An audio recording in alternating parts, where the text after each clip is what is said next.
Welcome back to Welcome Home. We're going to look at one word that can change the direction of your life. That word is abundance. Abundance is not having a bunch of stuff. Having a bunch of stuff is having a bunch of stuff. Abundance is the awareness of God's physical, emotional, relational, and spiritual provision for your life. Abundance paves the path for welcoming. You can't share what you're not aware that you have, or you don't want to invite someone to like a really bad party. Do you think God's plan for your life is abundance or scarcity? What do you think it is? Some of you are actually thinking it's scarcity. And here's why. Your neighbor just got a new truck and you drive like a 15-year-old minivan. Your sister owns her house in a vacation house and you live in a house that the bank will own for a long time. Maybe you saw on Facebook that your coworkers in Colorado again this weekend, and the last time you left Nebraska is when you crossed a pedestrian bridge only to return like a few minutes later. Some of you are thinking scarcity and some of you are wrong. Jesus tells us that God's plan for you, for us, is abundance. He says, the thief comes to steal and kill and destroy. I come that you may have life and have it abundantly. The thief is out there. Satan, the devil, the evil one, the thief.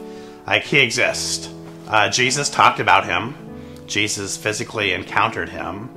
The thief exists, and the Bible makes no implication otherwise. Not some pudgy middle-aged guy in a red spandex suit with horns, but subtle and discreet and tempting and under the radar. The most dangerous enemy is one that you know does not, or one that you think doesn't exist. Denying Satan's existence makes him more dangerous. Not thinking about the devil as one who wants to steal and kill and destroy makes him more powerful. The thief uses tools that conquer fools. One of the evil one's tools is comparison. Comparison is by far the fastest way to practice scarcity and not abundance. You gotta stop doing this. Like your neighbor's son got a 35 on the ACT and your son got like a 22. Your best friend husband, cooks and cleans and does dishes and yours not so much. The friend is fit and beautiful and you don't perceive that you're either of those. Like that's one way. Greed would be another way. Greed believes the more you get, the more you have, and the more you have, the more you are. So do you remember like the movie Wall Street with Michael Douglas? And you know what he said? Greed is good. Greed is what will save this failing airline. Greed will save the United States. Now don't believe everything you see on the big screen. Your wellness has to do with awareness of God's physical, emotional, relational, and spiritual provision in your life more than it does the mass accumulation of lots of possessions. Honor the Lord with your wealth and with the best part of everything you produce. Then He will fill your barns with grain and your vats will overflow with good wine. So here Proverbs says, it's not greed that leads to abundance, it's faith and generosity that lead to abundance. Greed suffers anxiety because greed always wants more. Abundance is blessed with peace because it has enough. Some of us are looking for abundance in the wrong place. A paycheck, a possession, a person, a pension. Abundance is found in provision. You crown the year with your bounty. Your wagon tracks overflow with abundance. The pastures of the wilderness overflow. The hills gird themselves with joy. The psalmist says here, the source of abundance is not found in creation. The source of abundance is in the Creator.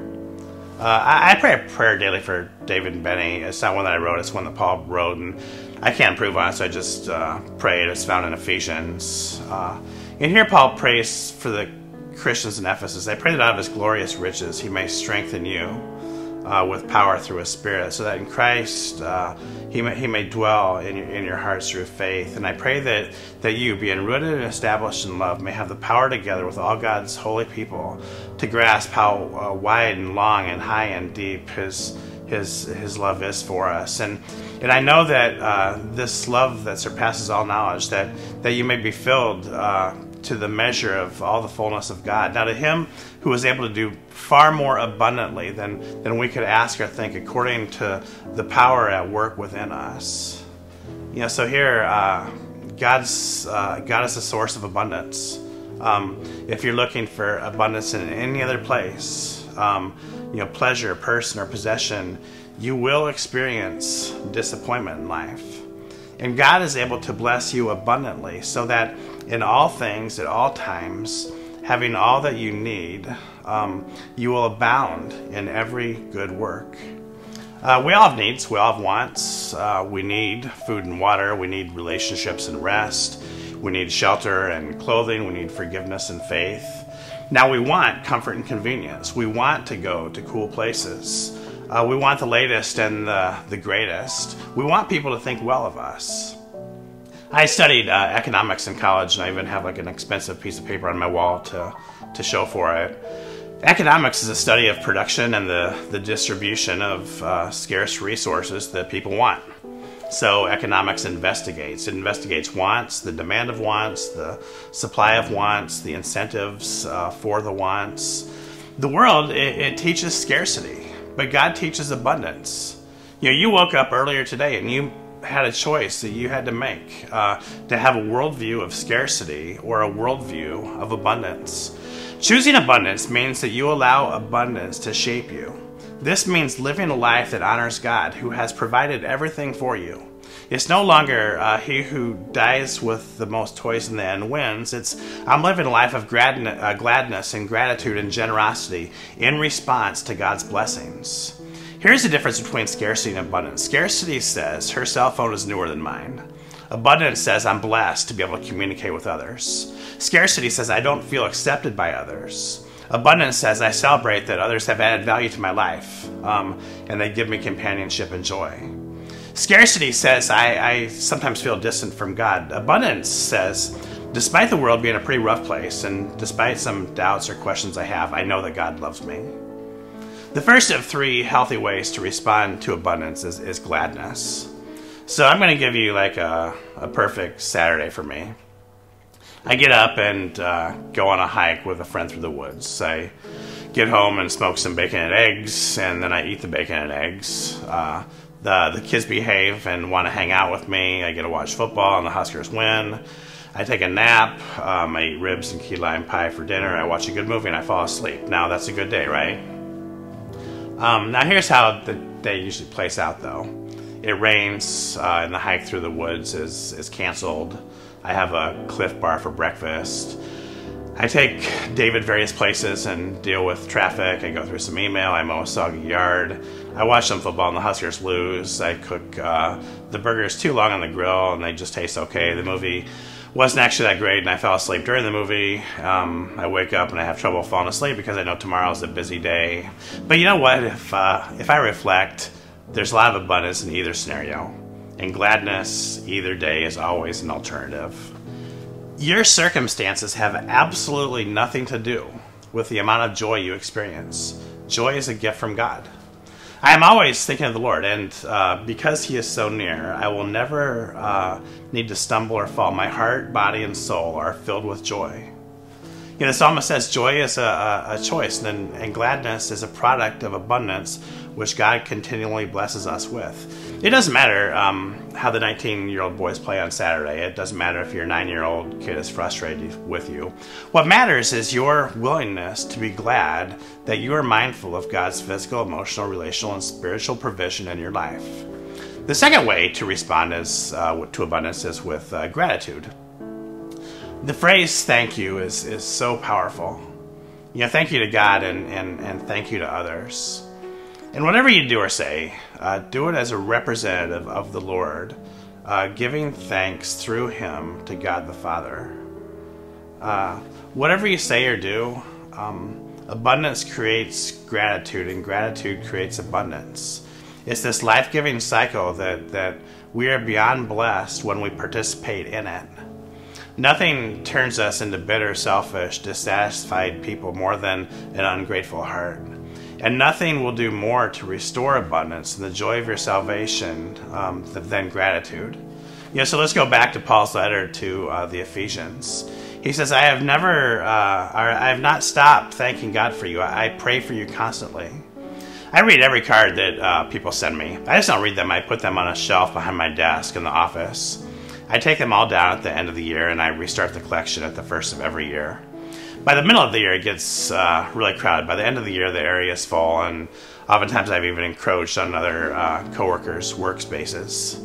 It's a beautiful thing to see. People celebrating abundance by practicing gratitude. A moment of gratitude revolutionizes your attitude and celebrates abundance. The third way to respond to abundance is generosity.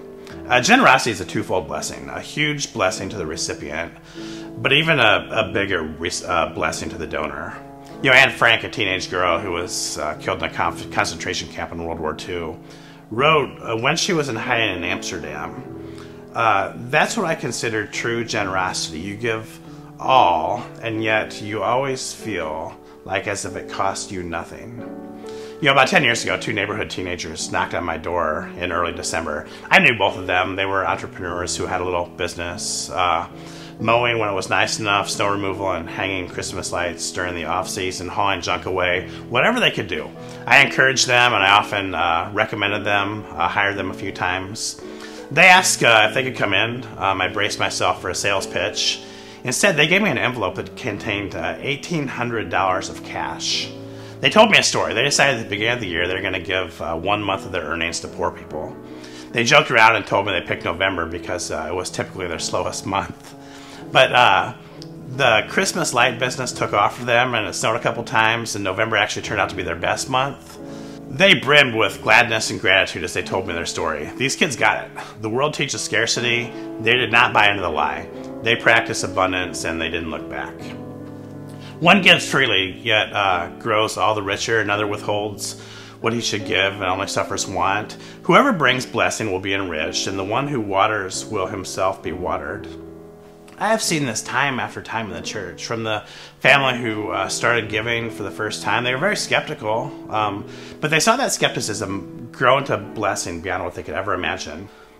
Or the family who gave $100,000 to our last campaign. They were one of two families to give that amount, and they were going through some exceptionally tough times, but they experienced the abundance of the church community and the abundance of God. It was an act of faith for them. A gift that welcomed others to receive abundance from God. True generosity happens when you give your all, and yet you feel as if it costs you nothing. Generosity is response to abundance that grows our faith. You prepare a table before me in the presence of your enemy. You anoint my head with oil, but my cup overflows. Yeah, that's abundance. Abundance is the awareness of God's physical, emotional, relational, and spiritual provision for your life. Gladness, gratitude, and generosity are our responses to abundance. Gladness, gratitude, and generosity are the things that a follower of Jesus does. The world around us, you'll get all the scarcity you want and then some. But let's do this. Imagine a church where despair is replaced by gladness, entitlement is replaced by gratitude, and greed is replaced by generosity. Yeah, the doormat at the front of the church would need to be huge because abundance is a better way of life than scarcity.